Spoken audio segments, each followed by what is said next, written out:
Welcome to the Eating at a Meeting podcast. I'm your host, Tracy Stuckrath, dietary needs expert, certified meetings manager, certified food protection manager.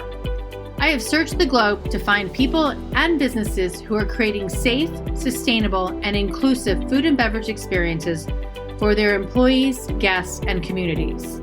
In each episode, you will find authentic conversations about how food and beverage impacts inclusion, sustainability, culture, community, health, and wellness. I know that sounds like a lot, but we're going to cover it all. Are you ready to feed engagement, nourish inclusion, and bolster your bottom line? If so, let's go. Hi, everybody. This is Tracy Stuckrath with Thrive Meetings and Events and the Eating at a Meeting podcast, and I'm your host for this podcast. On the Eating in a Meeting, we talk to experts in all areas of food and beverage, from farmers to chefs to doctors to advocates and to eaters, to understand how food and beverage plays into our everyday lives. And there are a variety of ways that people eat because of culture or religion, or because they have food allergies or other medical conditions. And today, I am excited to have on the show. I'm going to call him infamous because I just get his emails every single day, all the time. And he's this huge advocate named Dave Bloom, and he is the CEO and founder of snacksafely.com. And to me, it is a go-to resource for finding out information that's hard to find on a label. So Dave, welcome to the show. Thanks so much. Pleasure to be with you. You are like infamous to me because I'm like, there's this guy, here he is, and he does all of this. And, and we were talking just before we got on the show is like, how long have you been doing this? And 2011, is that right? Yeah. So we started snacksafely.com in 2011. I'll make one small correction. I'm the co-founder of snacksafely.com. Okay. Actually, I co-founded the site with my wife, Deborah, and we've been at it for about 9 years now. So it's been very interesting, very rewarding. Should I go on? Awesome. Should I tell you more about? Please do. Tell us why you started it. Okay, absolutely. So, as you would expect, we're a food allergy family. My daughter was diagnosed with food allergies about the time she was a 1-year-old. Okay. My wife was trying out eggs with her. You introduce new foods to a baby. Right. And the first time she introduced eggs, everything was fine. The second time, she introduced some toast with eggs, and she saw a hive, and she had no idea what a hive was. I mean, we didn't know much about allergies. So, but the third time, my daughter broke out in an entire rash. So my wife Deborah, she freaked out. She immediately went to the pediatrician. Pediatrician told her that it could very well be an allergy. Why don't you wait a month? Then you can feed your daughter some egg. See if it happens again, and then wait a little while longer and feed your daughter some bread because it was whole wheat bread at the time, and see if she reacts to that. And if she reacts to either one of those, then you'll know. And my wife was having none of that, absolutely none of that. So, my daughter is not going to be a guinea pig. So she immediately took my daughter to the allergist. He did some testing, and we found out that not only was she allergic to egg, but also to peanuts. Oh, we're happy we caught it that way. And then, and that's where the whole odyssey started. So it was a quick learning curve for both of us. More for my wife because she was the one obviously taking care of my daughter. So if you fast forward now a little bit, to the time when my daughter started school, every food allergy mom, dad out there panics when their kid now is heading out into the world, so to speak, and they head off to school. How old is she now? I'm sorry. My daughter's 19 now. Okay, all right. So, when my daughter started school, um, obviously there were all the questions about what do you do about food in the classroom. There was absolutely nothing back then. This was, I'd say, probably about 15 years ago or so, Mm-hmm. 14 years ago. Nothing online. So my wife made a little snack list. And she basically went to the classroom, to the other moms and said, listen, my daughter has a food allergy. We're worried about eggs and peanuts. Could you please look at this list? And if you're going to send anything in with your child for parties and stuff like that. And the other school moms were very mean to her. They didn't want to comply. My wife was willing to bake cupcakes for the whole grade if need be. But they didn't treat her very well. So ultimately, my wife engaged with the school nurse and the teachers. Mm-hmm. And our list was more or less adopted. My wife had researched a list of things that my daughter and another child with food allergies could have. Okay. Tree nut allergies. And that's really where the genesis of what we started with, which is our Safe Snack Guide, that's really where it all started. I wound up putting it up on the internet only because to make it easy for our school, our entire school district was using it. And then we found out that we were getting thousands of hits throughout the country. And so that's where the idea came about. And then if you fast forward to 2011, I was actually commuting to a job every other week in London. Oh, wow. And my company was sold. I had the option of continuing the commute or taking the package and leaving. And ultimately, I wound up leaving. And I had been working I had been working in the financial services realm forever, and really didn't. I'd go to bed feeling very unfulfilled at the end of the night. And so, my wife and I decided that we would give this a go, and we started snacksafely.com, and it's been wonderful. That's fantastic. Just jumping back a little bit to going to the doctor. I mean, I went to an ENT and he said, here, go home and do a food avoidance test and come back and you tell me what you're allergic to. And I'm like, and I'm an adult and I'm like, what? And then, it took me, and that was an ENT doctor. And then another doctor is like, oh, you're not allergic to anything. I'm like, lady, I'm going to the doctor constantly because I'm sick. So there's got to be something going on here. And my doctor quarantined me for 2 weeks because he's like, oh, you've got shingles or chicken pox or whatever. And it was literally just hives from something, but they're like, we don't know what it is. So you just got to stay at home. And I'm like, and this is amazing. Back in 2000. You got to really find the right doctor, whether that's a pediatrician, an allergist, or anything. You got to find the right person because you get so many different views. Yeah, because that was back in 2000. I got diagnosed in 2003 with an allergy to yeast. So that's unusual. So I can't eat sugar. Yeast feeds on sugar, so sugar and vinegar and dairy, and it was a long list. Yes, I'm sure. But okay, so. What and now and I can't believe that you started it after I started Thrive, which blows my mind because I'm like, there's this God named Dave Bloom.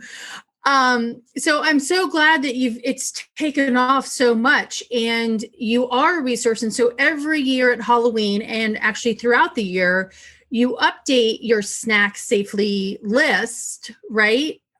But you're working directly with manufacturers.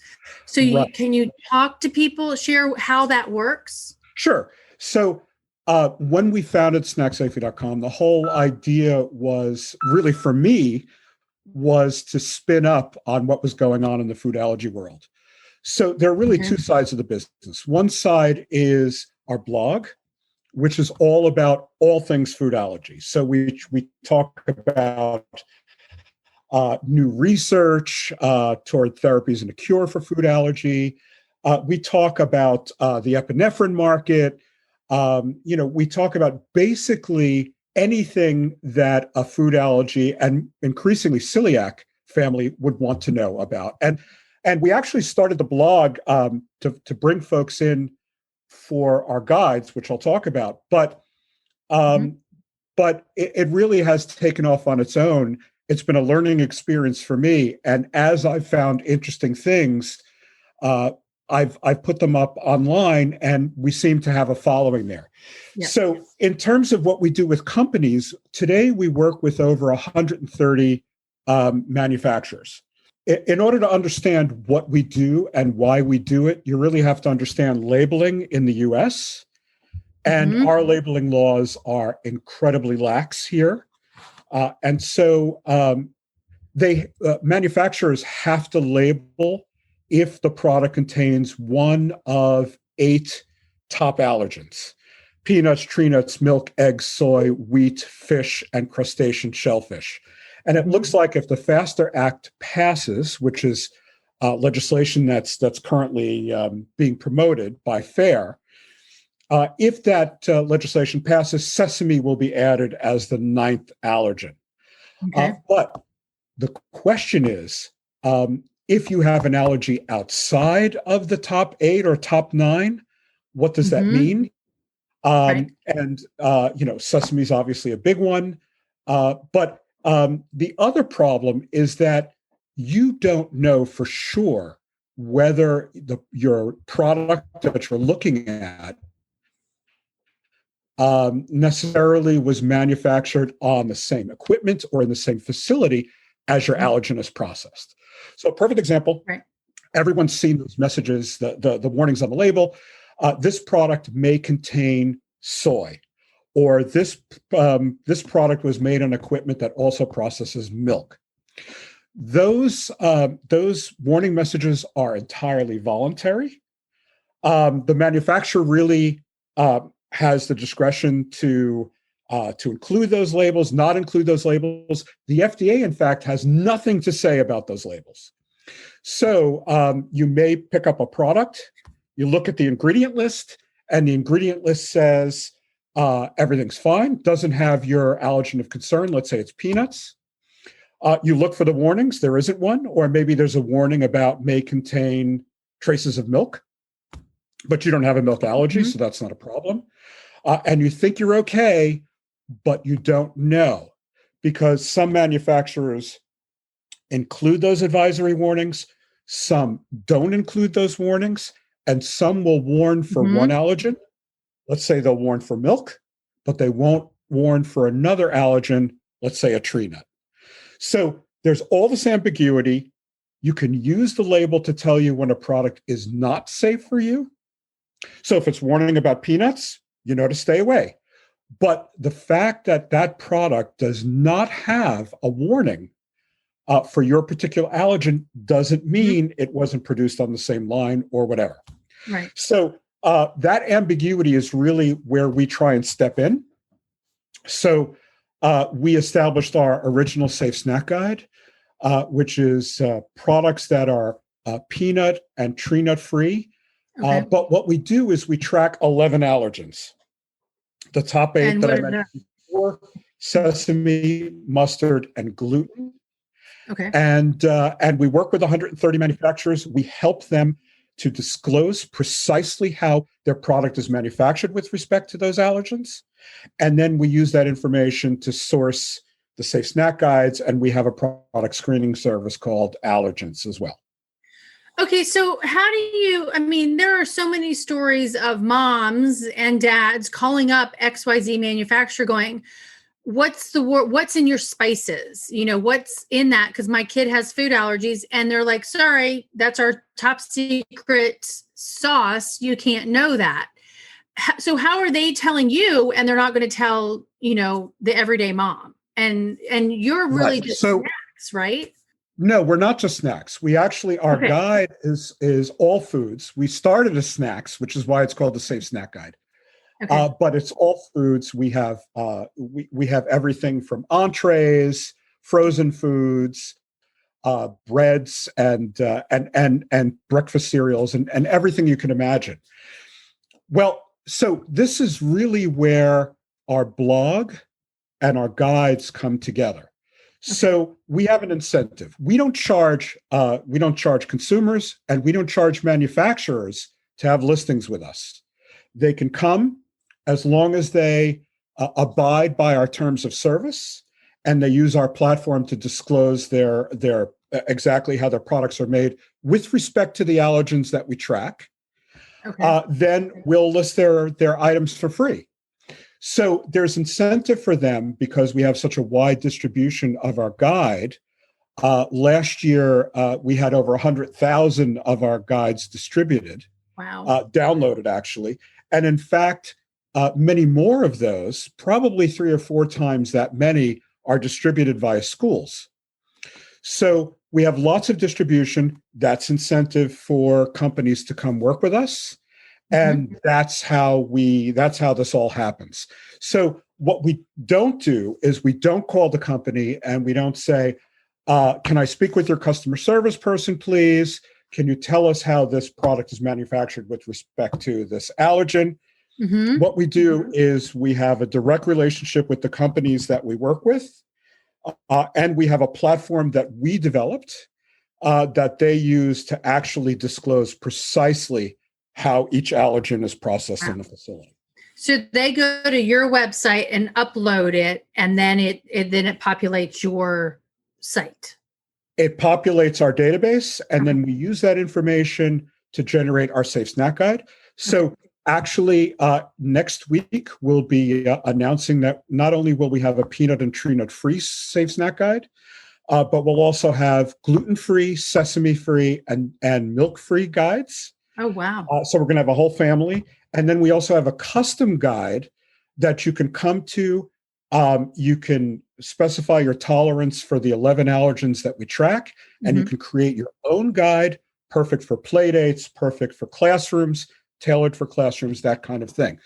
And then we also have a product screening service that takes its data from there. You can register your tolerance for those allergens as well. And you can actually use an interactive service to find products that you like. And we have over 2,500 products in our database. So lots of different, lots of products from lots of companies. And that's literally, is that just US based products? No, we are very careful. So the vast majority of our products are either US or Canadian based. Okay. We have a couple of others that are that come from abroad, but they have to, number one, their products have to meet the FDA guidelines, and number two, they have to meet our terms of service, which are much stricter than the FDA requires. But it's only they only have to disclose those 11 food allergies. They don't have to disclose, because I think the number is 23 foods that are regulated by governments all over the world. Right. But you're just focused on the 11, which is actually just US and Canada, the US and Canada list, right? Right. So we picked 11. So it's the top 8. And then so we started this in I'd say probably 2013. Okay. And back then we looked forward and we saw that sesame was rising. We saw that gluten was becoming a big issue. And we also saw that mustard was becoming an issue. So we started with 11 allergens. We're working on expanding the number of allergens that we're going to be looking at. But we have to draw a line between what we can effectively do and what the manufacturers can, the information that they'll provide us with. So it's very important for us to have a good working relationship with them so we can trust their data. Right. And it's also very important for us not to make the process too onerous, because otherwise it's going to be hard for them to comply, and not only to comply at the beginning, but also to keep all their information up to date so that we don't have all data. So we are looking to expand. We'll probably expand our list of allergens. We haven't set that yet, but we'll probably extend that another 3 or 4 allergens next year. Gotcha. Yeah, because the European list is 14, which is all the ones that you've already said, plus Lupine celery. sulfates and Yep. yeah. So, yeah, and if you guys want that full list, it's on my website under resources. So thrivemeetings.com/resources, and you can find the list of allergens around the world that are regulated. By the way, we love what you do. I mean, really, the service that you provide is incredible. Thanks very much. Oh, you're welcome. My pleasure. And I couldn't eat at my own events that I was planning. So I'm like, I got to do something about this. So, and we were talking about this before the show, is like the people who are these leading advocates, you and Shandy and Mary Vargas and Leanne and Emily Brown and Aaron at Allergy Schmallergy. It's all because we had a food allergy or our kid had a food allergy and we wanted to make a safer world. I think that it's not unusual for people who are affected by something to go into the field to try and do something to help others. But it's wonderful working with such a wonderful group, such a wonderful community of people who are so concerned about what's happening in terms of the foods that we eat. And, on top of that, let's face it, there's been an epidemic of food allergies, of celiac disease, of EOE, mast cell disorder. I mean, you name it. And there are all kinds of these autoimmune issues that are popping up left and right. Do you have an example of a situation that negatively affected you or other individuals' food and beverage experience? And you gave one example, but I want you to talk about that. But I also want to talk about one that you just did, like within the last month, that was so heartwarming. The student at the university. So how we turned that negative into a very positive. So the story you originally gave was about Natasha. So can you tell a little bit more about Natasha? So Natasha Ednan Lapros, and I hope I'm pronouncing that correctly. Okay. She was a young girl, 15-year-old girl who I want to make sure I get the year right, but I think it was 2016.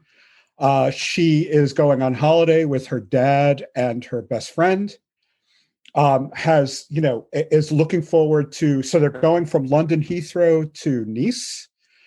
And, they purchase a sandwich at a local, one of the local outlets at Heathrow. And, she reads the label very carefully. She hands it to her dad, reads the label very carefully. She has a sesame allergy. And the label says nothing about sesame. There are no sesames on the bread. And so, I presume what they did was they asked about it. And she eats the sandwich. They get on the flight. Not long after they get on the flight and they take off, about half an hour later, she starts experiencing symptoms of anaphylaxis. I can't even imagine what that must have felt like to her and her dad, who was powerless really to do anything. But the dad knew what to do. He took her into the lavatory. He gave her two injections of, two epinephrine injections, but they didn't help. And so ultimately, they brought her out, and I believe they laid her down in the aisle. Another doctor who was on the flight, I believe, gave her more epinephrine, but she passed.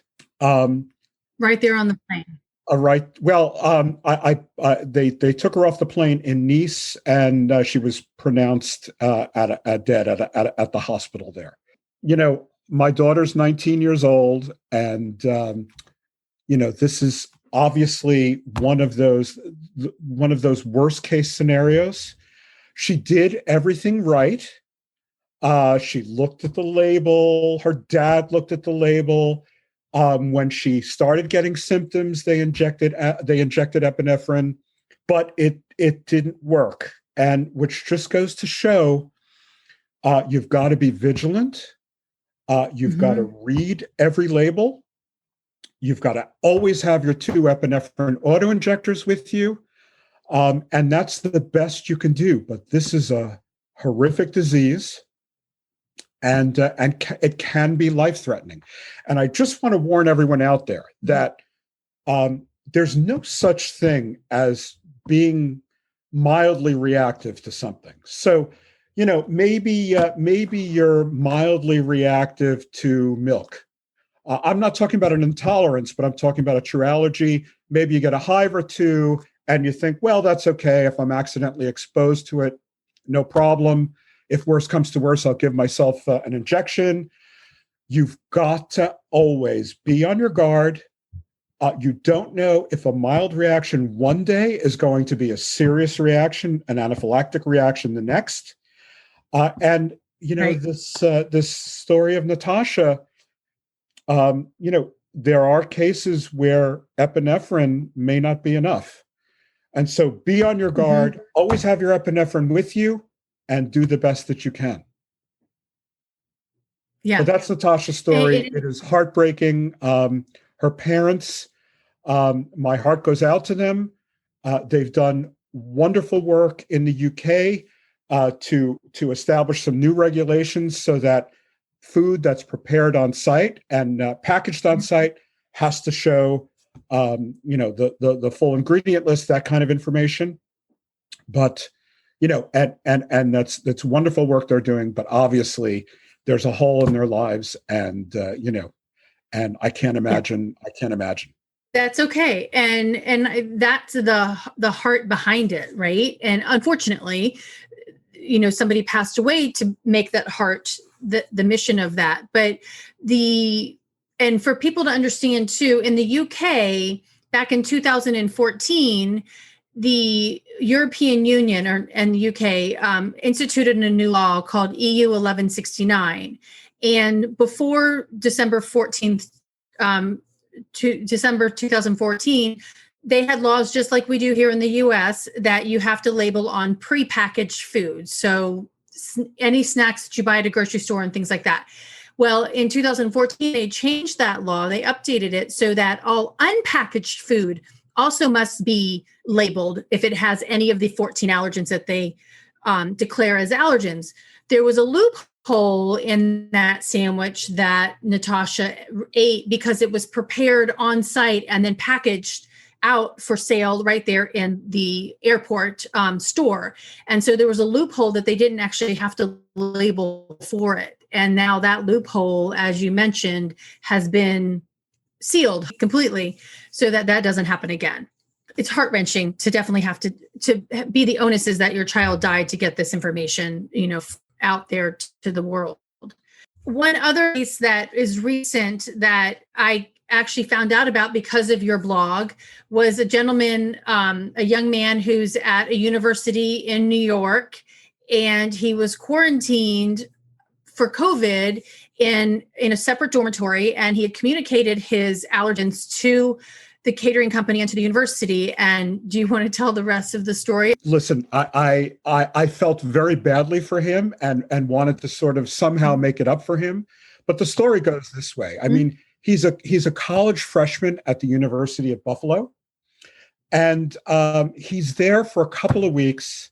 And all of a sudden, he doesn't feel well, diagnosed with COVID. So he's away from his family. It's his first foray into college. And immediately he winds up in a dorm for quarantined students. So he's there. He's got a serious tree nut allergy, peanut and tree nut allergy. And he's getting these meals. Number one, he registered his allergy with the food services. And he's getting these meals delivered to his dorm room. And, there are all kinds of muffins with nuts. And there's some packaged goods that have tree nuts and peanuts, and he can't trust the food. And so this poor kid is going weeks without being able to eat. And so ultimately he winds up losing 18 pounds. He's down to 132 pounds. Wow. And, he has to go home. So he goes home. His family, he winds up building himself up a little bit. He's finally out of quarantine. and then he heads back to school. So we found out about this just about the time when he was coming back to school. And, so there was nothing that we could do to help him out during this time because we found out too late, or we would have done something much sooner. But we thought it would be a great opportunity to go to our manufacturers, our partner manufacturers. And we said to them, look, there's this kid, here's his story. He's at the University of Buffalo. He just got back. How about we help him? How about you ship him some of your product? And so we had, I think we had 20 companies altogether. We had a cutoff time because we wanted to be able to do this very quickly. So in a couple of days' time, 20 of our partner manufacturers said, yes, so absolutely, we'll do this. And they've shipped him all kinds of product from protein bars, peanut butter alternatives. He's got some baking mixes that I'll be able to take home. I mean, everything that runs from soup to nuts. So, I use that, no pun intended, but he's got lots of products there. And we hope, it certainly didn't make up for the horror that this poor kid had to undergo. But it's sort of a good consolation prize. Definitely. And unfortunately, his story is not the only one like that, and that happens in universities all the time. It happens at events. It happens at your family, at family gatherings, right? Because people just don't understand it. Granted, we're not quarantined and we're relying on somebody 100% to bring us food because we're not allowed to leave. So thank you for what you did for him. But we have to change that system so that he's not losing 18 pounds because he can't eat. And that story and, probably multiply it very many times. We happened to catch that story because I found it in his school newspaper. And so I inquired to the author of that story, and we picked up on it. But there are probably, hundreds of kids out there who have very similar problems. They're in quarantine, or maybe they're not in quarantine. Maybe they're going to school. And, the food services at their particular college or university is not really up on food allergies. That's a problem as well. So, my daughter is a sophomore at university. She happens to be home right now. But I'm happy to say that her school is as on top of it as you could be. The cafeteria, the food services, the food isn't very tasty, but at least it's safe. And she has a way of texting them in advance, finding out what's available to her and ordering it. So, they accommodate her well. But there are other schools I know that don't accommodate very well. And it's pretty scary to send your child off into the world and not know whether they'll be safe or not. Right. Exactly. And, and they have, they can advocate for themselves now because they're that age, but it also, some people will discount them because, oh, you're just a college student. Right. And granted, they want to be out there on their own, but they also need us to help them traverse those waters, to help them advocate. But it's definitely hard for sure. That's true. But now, I will say that, thank God, my daughter is a great advocate for herself. And so, if she doesn't feel 100% confident with what she's going to be eating or how it was prepared, she'll walk away. And I encourage students, kids, and adults, if you don't have 100% faith in what you're going to be eating, walk away. Goes for restaurants, goes for packaged foods, goes for anything.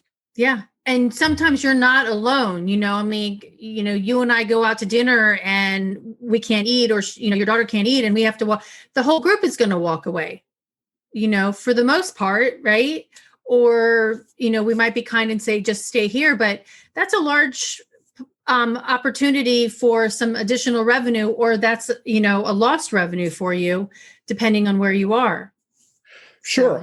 So, if we're talking about food allergies, there are some estimated of 10% of the population in the US suffers from either food allergy or some kind of dietary restriction. Right. So, if that's a pretty sizable portion of the proportion of the U.S. population. So, yeah, it really does make sense to understand precisely how you can serve the public, and by the public, you mean the entire public. Right. Exactly. Now, are there any companies out there or best practices that you think are doing a really good job besides yourself in pushing forward this message and helping people eat safer? Oh, there are a number of companies out there. And what I don't want to do is I don't want to mention one company and leave out another company. Right. But what's important is that you have to have faith in that company. We're very careful. We turn away a lot of companies because we don't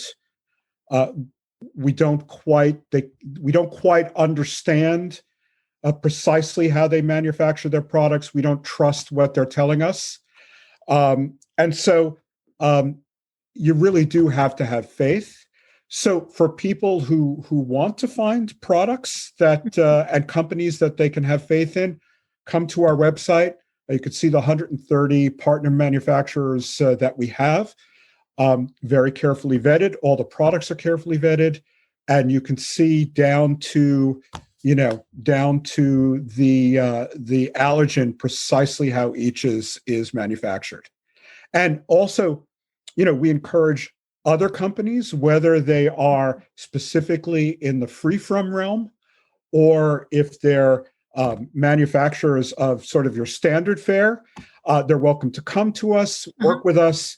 We'll help them disclose the information that we think everyone should have, and we'll give them free listings in our guides. Okay, so so to delve a little bit deeper into that, so are majority of those 130 manufacturers really already focused on doing free from food, or is it your big companies as well that are trying to be part of that safety conversation with what they're serving? Well, the bigger companies that we deal with are primarily in the free from space. That's their sweet spot. Okay. They want to get the message out. They want people to understand that their products are safe. We actually have the opposite problem, which is that nowadays, the entire snack realm, snack manufacturers, they're being bought up left and right. They're merging. They're becoming bigger. And so we've got a real issue because as soon as a company becomes big enough, they're manufacturing a lot of different products in the same facility. Now, we don't have a problem with that. We're happy to help them disclose. But when a company is processing a lot in the facility, often they'll hide behind that whole may contain voluntary message. And we don't want to deal with companies that won't fully disclose how they manufacture their products. So larger manufacturers are getting the word. We've had conversations with a number of them. A number of them have turned away from us because they didn't want to give the kinds of disclosures that we demand. But I suggest that the folks who are listening to, who are watching this podcast, if you have a company, you like their products, but you want full disclosure, go to them and say, we want you to work with snacksafely.com. It's absolutely free. Go, please inquire with them, and we'd love to have the information that they glean via their platforms so that we can understand whether it's safe or not. That's awesome. Yeah, and the fact that it's free, I mean, it doesn't. That's even more incentive to try to get that information out there so that you can broaden your marketplace to get the food into more people's hands. That's kind of your goal, exactly. I would think. And so, we have lots of very small manufacturers, and obviously now with the internet today, they can all offer products off Amazon. They can offer products off their website. Right. And we're very proud to have fostered many of those companies in their early days. So that's Mm-hmm. wonderful. But it's always been our goal to be completely open in what we do, and also not to charge manufacturers. Now, how do we stay in business? That's always a question. Right. And what we do is we do allow advertising. So if you come to our blog, if you come to our guides, you'll see advertising there. That's how we derive our revenues so that we can stay in business and so that we can offer these services not only to the companies that advertise with us, but to the companies that can't afford to or decide not to. There's no obligation.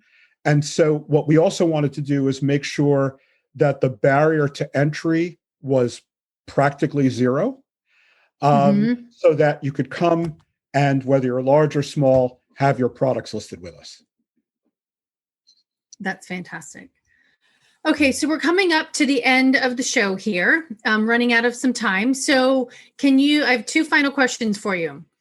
What are one or two go-to resources that you want everybody to know about? And I hope that includes your own. And then the next, we'll go ahead and answer that one. And I'll ask that. Yeah. So as I mentioned, really there are two parts of what we do. So I encourage folks to come to our blog, which is at snacksafely.com. As I mentioned before, we cover everything in relation to food allergies, now more celiac disease. So there's really a lot to learn about, whether it's legislation, school policies, treatments, studies. We cover it all, and we think it's very accessible. Mm-hmm. And we also provide our guides. As I mentioned, we're going to have a whole family of guides next week. Mm-hmm. So you can come to us if you have food restrictions to find the kinds of products that you're looking for, as well as our allergens product screening service. Some other folks that we really like Allergy Eats. It's one of my favorite other websites. Paul Antico is the gentleman who runs Allergy Eats. We use it as a resource whenever we're looking for restaurants and dining out, where we want to find something that's reasonably safe, so that we can then have a conversation with management there. So that's a great resource as well. We think that's something that people should know about. Allergyeats.com. Allergyeats.com. Okay, great. And yeah, I've heard Paul speak a couple of times. I actually need to reach out to him and get him on the show too. Okay, so final question. What is your favorite food and beverage? Oh, that's a tough one because I like to eat. But I'll tell you, my favorite food and beverage is French bread with butter. And I mean, that to me is the ultimate with espresso. A good Okay. French or Italian espresso, can't beat it. So for me, if I could have that every day, I'd be a happy guy. Now, do you go to France and eat the same thing? Well, I used to, because our when I was commuting to London, our headquarters was in Paris.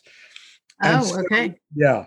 And so, I'd have to be in Paris quite often.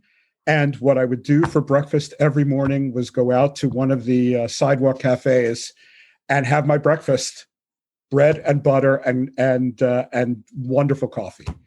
So that's my thing. Yeah. All right. Well, no, that's good. That's very good. All right. Well, Dave Bloom, thank you so much for joining us today here at Eating at a Meeting. And thank you for all that you do to keep your daughter and the other 32 million Americans and 250 million people around the world safe with your snack guides. Thank you so much. And Tracy, it's been wonderful. And thank you so much for having me on. You're welcome. Thanks for listening to the Eating at a Meeting podcast, where every meal matters. I'm Tracy Stuckrath, your food and beverage inclusion expert. Call me and let's get started right now on creating safe and inclusive food and beverage experiences for your customers, your employees, and your communities. Share the podcast with your friends and colleagues at our Eating at a Meeting Facebook page and on all podcast platforms.